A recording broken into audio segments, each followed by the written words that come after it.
दुर्वा, तुला मोठं बनून काय व्हायचंय? पोलीस. पोलीस व्हायचंय. आणि देवांश तुला आर्मी. आर्मीमध्ये जायचंय. स्टोरी वाचून दाखव, काय लिहिले.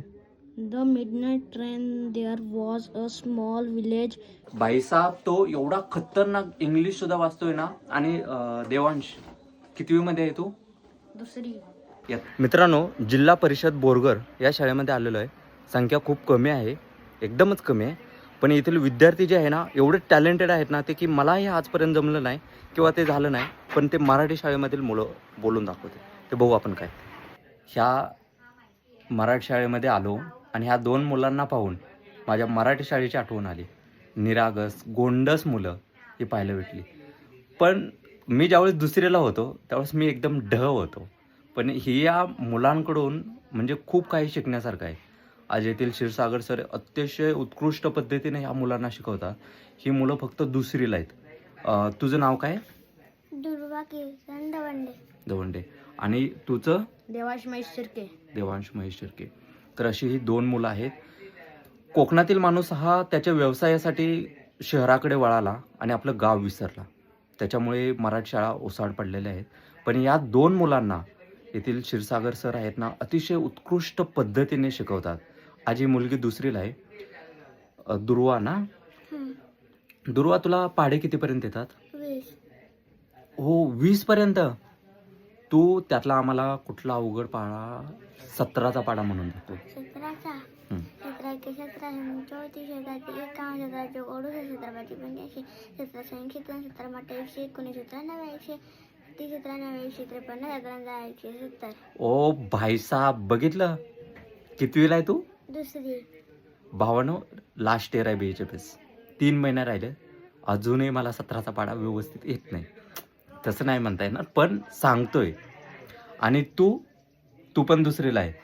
तू आम्हाला 25चा पाढा म्हणून दाखव. 25 के 25 50 25 35 25 100 25 125 25 150 25 27 75 25 60 225 90 225 25 10 250. कसं आहे, हे नॉलेज आहे ना, फक्त मराठी शाळेमध्ये भेटतं. कारण की येथील क्षीरसागर सर आहेत ना, ही त्यांची मेहनत आहे. आणि ते जे बोलतात ना, त्याचं गुरुदक्षिणा म्हणा किंवा फळ आहे. अशा पद्धतीचं या मराठी शाळेमध्ये होतं. आजी दोन मुलं शिकतात. अशी जर अजून जर संख्या वाढली तर विचार करा, ते सुद्धा सगळे शिकू शकतात. त्यामुळे आता या मुलांना शिकवणारे आदरणीय रिस्पेक्टेड क्षीरसागर सर, आपण त्यांना भेटू आणि त्यांचं काय म्हणणं आहे हे आपण जाणून घेऊ. अजून तुला काय काय आवडतं करायला? ड्रॉइंग करतो. एखादं दाखवतो केलेलं आहे ते? कुठे आणलेलं आहे सोबत की आणलंय? दाखव बर. तर खूप छान, अतिशय म्हणजे उत्कृष्ट पद्धतीची ड्रॉइंग म्हणा किंवा पाढे म्हणा, असं खूप येथील जे क्षीरसागर सर आहेत ना, त्यांनी मुलांकडून वधवून घेतलेलं आहे. त्यामुळे खूप छान पद्धतीचं असं या मुलांवरती संस्कार होत आहेत. ओ भाईसाब, हा देवांश आहे ना, हा माझ्यापेक्षा खूप हुशार आहे. कारण की तुम्हाला छोटंसं उदाहरण दाखवतो. त्याला पाढे 25चा 26चा कुठलाही विचारा, तो तर येतोच. पण मी जस्ट एक त्याला इंग्लिशचं असं कसं आहे ते बघावं म्हटलं. भावांनो, माझं सुद्धा एवढं इंग्लिश परफेक्ट नाही. तर आपण एक त्याला रॅन्डम ChatGPTवरून ही देऊया, लेख देऊया आणि तो वाचता येतोय का तो बघू आपण.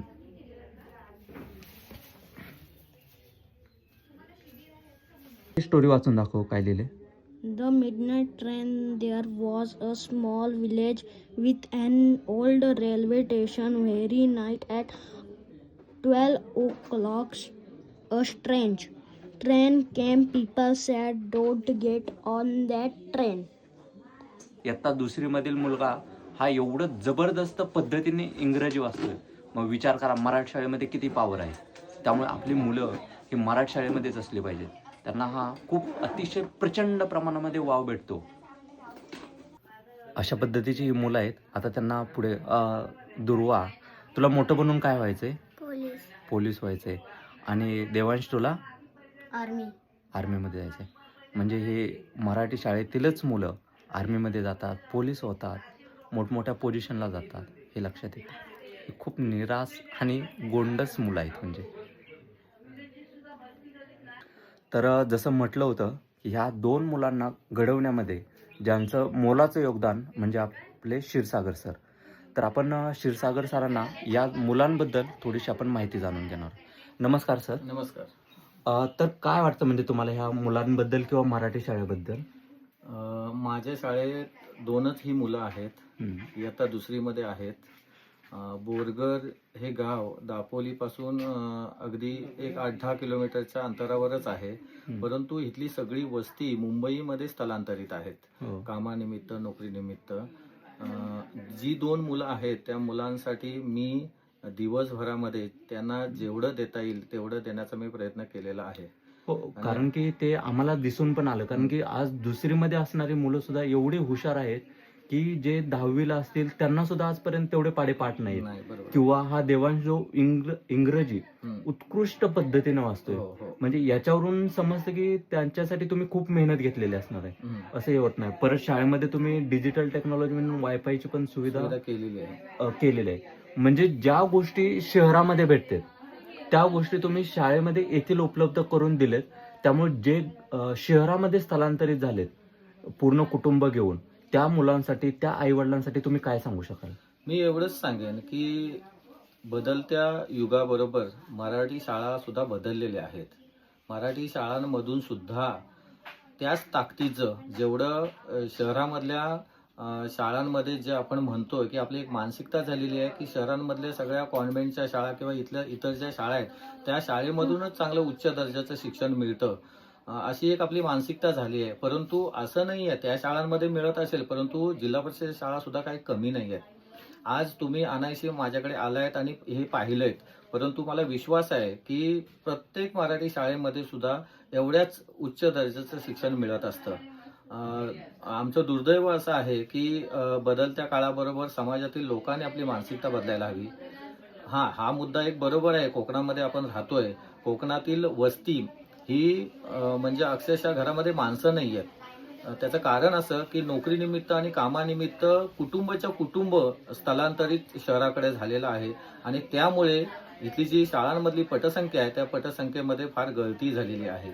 हे कारण आहे. पण निश्चितपणे आपल्याला मी सांगू इच्छितो की मराठी शाळेमध्ये सुद्धा त्याच ताकदीचं उच्च दर्जाचं शिक्षण अगदी सगळ्या भाषेमध्ये, इंग्रजीमध्ये, गणितामध्ये ही मुलं कोणत्याही प्रकारची मागे नाहीत.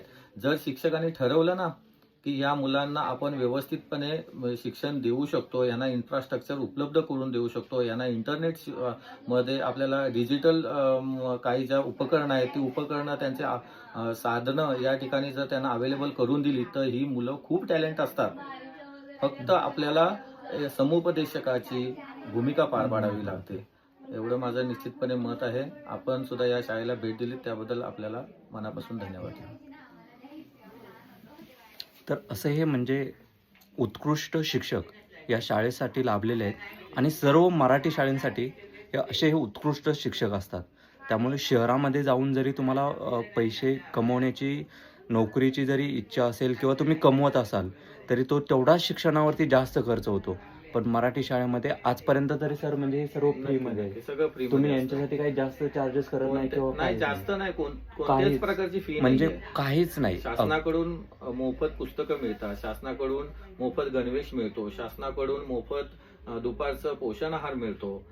त्यानंतर आम्ही शिक्षक सुद्धा आमच्या परीने मुलांना अगदी सगळ्या सोयी सुविधा सगळ्या पुरवण्याचा प्रयत्न आम्ही निश्चितपणे करतच असतो. म्हणजे सर्व काही फ्री आहे. पण एक गोष्ट सर जर विचार केली ना की ज्या ठिकाणी फ्री आहे ना त्याची माणसांना किंमत नाही. ते तर आहे. तो एक प्रश्न आहे. जर आज आपल्या मराठी शाळेने जर लाखो रुपये चार्जेस केले असते ना तर मग ते म्हटले असते की ठीक आहे आम्ही मराठी शाळेमध्ये टाकू. पण फ्री आहे, विचार करा आणि आपल्या मुलांना योग्य ते शिक्षण द्या. एवढंच आजच्या या व्हिडिओमधून सांगणं तुम्हाला माझं एक कर्तव्य वाटलं किंवा एक इथं आल्यानंतर मला तो अनुभव झाला. कारण की यार मराठी शाळा म्हणजे खूप अप्रतिम आहे. त्यामुळे तुम्ही सर्वांनी एकदा विचार करा आणि काय वाटतं हे तुम्ही कमेंट सेक्शनमध्ये नक्की सांगा. या मुलांना भेटण्यासाठी मी परत एकदा येणार आहे खास करून. त्यावेळेस परत एकदा पुढील व्हिडिओमध्ये नक्की भेटू. तोपर्यंत काळजी घ्या. थँक्यू बोला सगळे. थँक्यू. Bye bye. टाळसुरे यांच्या वतीनं या ठिकाणी बोरगर गावासाठी या जिल्हा परिषद मराठी शाळा बोरगर या ठिकाणी हा कॅम्प आयोजित केला. बरेचशा लोकांनी या ठिकाणी येऊन या मेडिकल कॅम्पचा या ठिकाणी उपयोग करून घेतला.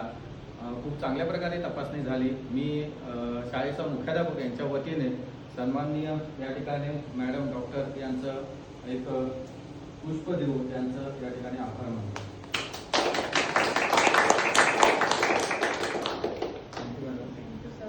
सरांचंही मनापासून आभार.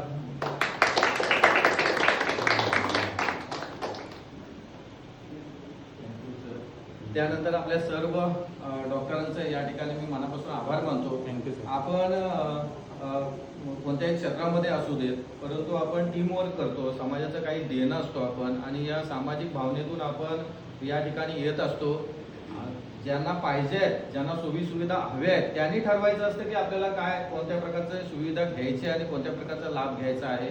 तुम्ही खूप मनापासून काम करता, त्याबद्दल सर्व टीमचं या ठिकाणी मी मनापासून आभार व्यक्त करतो आणि मी थांबतो. नमस्कार सर्वांना. तर जिल्हा परिषद प्राथमिक शाळा बोरगर येथे आलेलो होतो. आज आरोग्य शिबिर होते इथे, आणि तेथील जे प्राचार्य म्हणजे मुख्याध्यापक डॉक्टर सर हे एवढं उत्कृष्ट पद्धतीनं काम करतात ना की ते पाहून आहे ना खूप भारी वाटतं. म्हणजे आज जरी आम्ही एक दिवसासाठी शिबिरासाठी आलेलो असलो तरी ते आजपर्यंत त्यांचं जे आयुष्य आहे ते त्यांनी त्या शाळेसाठी अर्पण केल्यासारखं आहे. आज शाळेमध्ये फक्त 2 मुलं आहेत, पण त्या 2 मुलांना उत्तम गुरु आणि उत्तम प्रकारे शिक्षण दिलेलं आहे. ते पाहून असं एक वेगळंच वाटलं. आज ती मुलं एवढी त्यांनी हुशार बनवलेत ना की आपण त्याचा विचार करू शकत नाही. या छोट्याशा शाळेमध्ये सुद्धा त्यांनी टेक्नॉलॉजी डेव्हलपमेंट केलेली आहे, वायफायची सुविधा केलेली आहे. त्याच्यामुळे असं थोडंसं वाटलं की त्यांचाही आपण एक सत्कार करूया, आणि आम्ही सर्वजण डॉक्टर त्यांच्यासाठी खूप दिलगिरी व्यक्त करतो की ते खूप छान पद्धतीचं काम करतात. ते सरांना आमच्या सर्वांना खूप खूप शुभेच्छा की सर तुम्ही असंच